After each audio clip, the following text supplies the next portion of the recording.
Hey everybody, welcome into Redacted on this Thursday. I'm Clayton Morris, so glad to have you all here. Natalie is not feeling well. She is off. She's off on a crazy news day where we're going to be watching and waiting for the jury deliberations to wrap up in the Trump hush money trial, as they're calling it. And it doesn't look like that's going to happen anytime soon. We thought maybe we could see it as early as today, but it doesn't seem like that's the case. We'll talk about the very latest on that. We're also going to talk about the move towards war with Russia, NATO actively moving in this direction. Something very interesting is happening in developments from the NATO front. Really, they're trying to cook up something. This is, I think, the best summation of it. They're really trying to cook up, pushing us into a hot war with Russia. And it's very odd, actually, because all of the mainstream media seems to be on the same page. And I'm going to show you the evidence of that tonight. We're going to look at the receipts. We're going to show you how they're all lining up right now for something big. And it's a perfect distraction to have Trump at trial and all of that so that we can not be focused on what's about to happen with NATO. But we're going to talk about it. We're also going to talk about Canada and why they're trying to lower the voting age in that country to 16 years old. Could it have anything to do with the fact that these individuals live at home and maybe they are, Trudeau family supporters, liberal supporters in the country of Canada? Why would you want to lower the voting age to 16? You can't drink, can't even drive. But you want to vote. You want to vote for the new prime minister and Parliament. We'll talk about that. Plus, we're also going to get an update on the invasion of Haiti. Some interesting developments over the past 48 hours in that country. 2 American missionaries killed there. Of course, the Biden administration would love nothing more than to use that as a catalyst to invade that country. Dan Cohen's going to be joining us upon the release of a brand new documentary on Haiti so that you can understand the truth. So good to have all of you guys here on this Thursday. Let us know where you're joining us from around the world. We're streaming a lot of interesting moments that have unfolded throughout this day. What we learned actually about the jury asking the judge for more clarification yesterday on his rules. Okay. Now he created 53 pages of rules that the jury is set to understand and to decide on. And it took him about an hour and a half to read these rules to the jury yesterday. And he told them that. He said, I'm going to read this. I'm not going to give them to you. I'm not going to print these out and give them to you. Now, very often, almost always, they do that. They give them the jury instructions. You take them then to your deliberation room. Here's the instructions. You want to flip to page 43 and see what the judge has to say about the instructions? You can do that. But instead of doing that, oddly, he decided to read them for an hour and a half, 53 pages of it. Okay, you got all that? You got all that 53 pages of information? Now go and deliberate. And by the way, see if you can find him guilty. One of the things that he said when he was giving the instructions, he used a metaphor, basically. And he said, suppose you wake up in the morning and it's not raining, but the streets are wet and people are wearing raincoats and holding umbrellas. Under those circumstances, you may conclude that it rained during the night. So this metaphor he used to tell the jury, so if you see all these other things, you can conclude that this person is guilty. So with those marching orders, I want you to go deliberate. Yeah, it's just like, I know you think you saw all this stuff, but if you saw all this stuff, but you don't actually see a crime, there is one there. You just have to see all the stuff around it. Right. You just have to piece it all together, and you have to pull. And by the way, we can have a unanimous verdict here. You don't all of you jurors have to agree on every one of these different charges, all of these different pieces of the crime. So 4 of you might say yes to this one, 4 of you might say yes to this one, 4 of you might say yes to this one, and then we've got a guilty verdict. So Judge Merchan yesterday had asked, the jury came forward and asked for a repeat of certain instructions. And instead of going over it again, he just sent them home. It was about 4:30 last night, so he sent them home.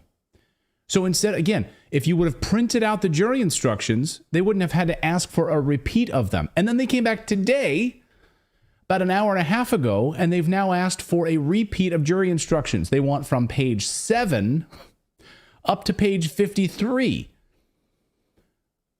From page 7 up to 53. They want him to reread the jury instructions because they didn't print them out. The jury deliberations to wrap up. The Trump verdict, the judge has kept Donald Trump in the trial room all day instead of letting him campaign or spend the day at home or anything like that. He has to sit there while the Biden administration can continue to campaign. There's something fishy about that, right? So we're watching that. We are waiting on that. But meanwhile, there's more news to get to tonight. NATO is cooking up something big right now, very big. According to excellent journalist and friend of the show, Eva Bartlett, quote, I've heard from several contacts now who've gotten the same nearly verbatim emails and questions. NATO's mouthpieces are cooking something up. Now, if you know Eva, she's one of the finest journalists in the world, okay? Hands down. Very few people even come close to her. She's not given to hyperbole, okay? She's not one to say, NATO's up to something. No. She's basing that in fact, and it's deeply, deeply concerning. I'll tell you, a hot war with Russia is happening, folks. We need to wake up right now. The Biden administration, led by Antony Blinken, because President Biden is not leading this administration. It's Antony Blinken. He's president, basically, of the United States. Blinken hints U.S. will allow Ukraine to strike Russian territory with U.S. missiles. He made the comments in Moldova, where he is right now, getting them to shut down their state media to enable them to stop any kind of Russian information that's coming into their country. Going to give millions of dollars in aid for that country right now, as long as they stand in lockstep with us right now. Anyway, he said that the U.S. may allow Ukraine to strike Russian territory with U.S.-made missiles, which would risk provoking a major response from Russia, of course. Last night, Blinken actively pushing to allow NATO to strike Russian territory with U.S.-made missiles.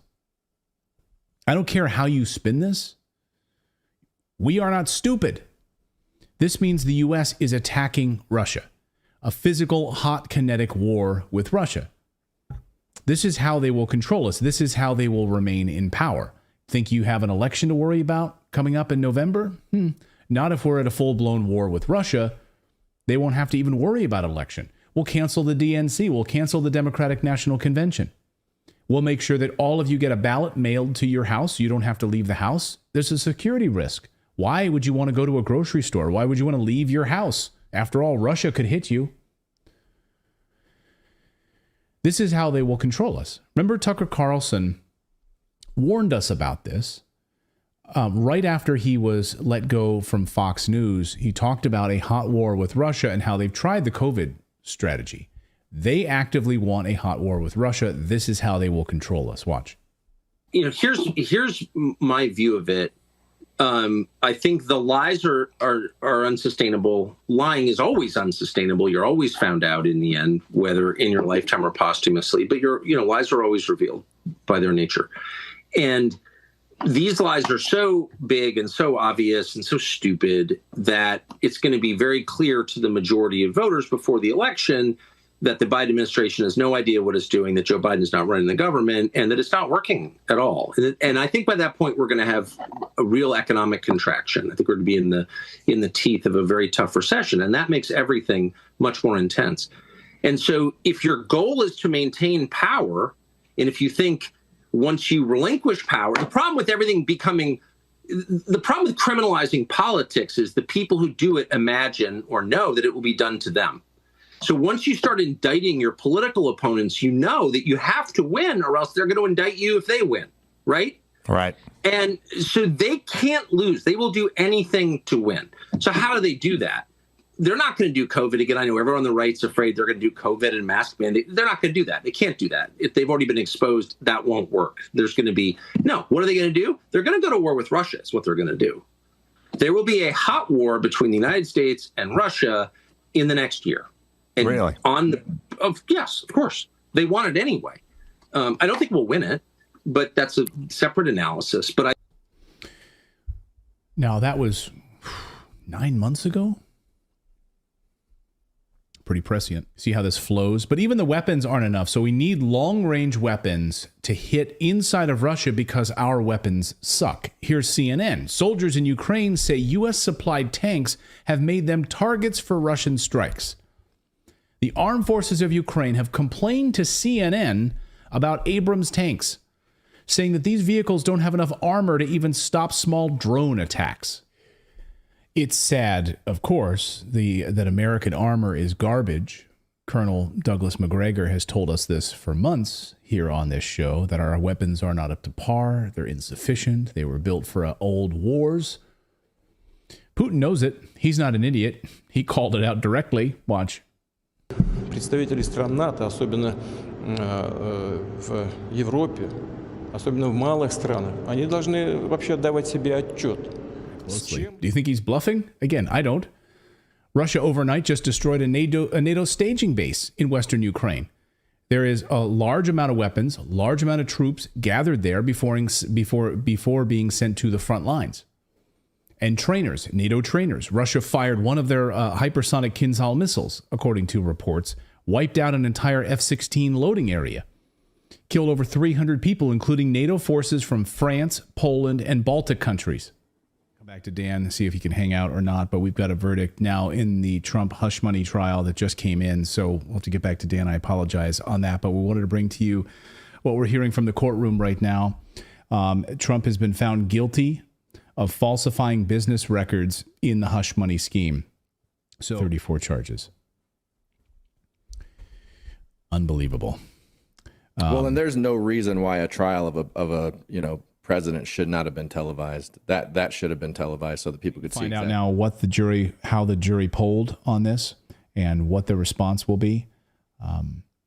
Guys, what's your response? Just thinking about this and what this means for this election. What does it mean for protests? What does it mean for the fabric of the country? I mean, this is an unbelievable moment. Are you able to hear that, Philip? Not really. It's pretty quiet. Oh, okay. So I'm just going to turn my microphone here because...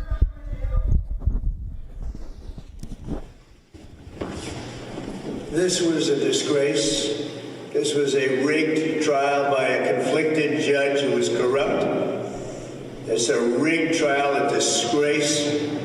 They wouldn't give us a venue change. We were at 5% or 6% in this district, in this area. This was a rigged, disgraceful trial. The real verdict is going to be November 5th by the people. And they know what happened here, and everybody knows what happened here. ¿Cuál es el nuevo dato, no? Bueno, el gobierno contestó el pedido de información del juez Casanelo, que les preguntó cuánta comida hay y cuándo vence. Bueno, en esa...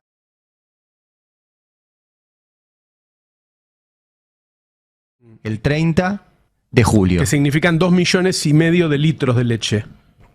Es mucha leche y se ve. Entre no comer y ser explotado durante 18 horas, o 14 horas, o 10 horas, yo elegiría ser explotado. Pero esa no es mi voluntad. No, bueno, ¿cómo que no? También podés elegir que morirte si querés morirte. Y claro, no, es que obvio. Yo no me quiero morir, no quiero ni la horca ni la guillotina. Ahí es cuando en campaña Milei nos avisa que tenemos el derecho de morirnos de hambre. Con literalidad de lo que ayer dijo Milei, no cometo ninguna imprudencia si hoy, de manera sostenida y todos los días, yo empiezo a pedir acá que echen a patadas en el culo a Milei. ¿Por qué? Porque estoy haciendo lo que dijo Milei. Como no soy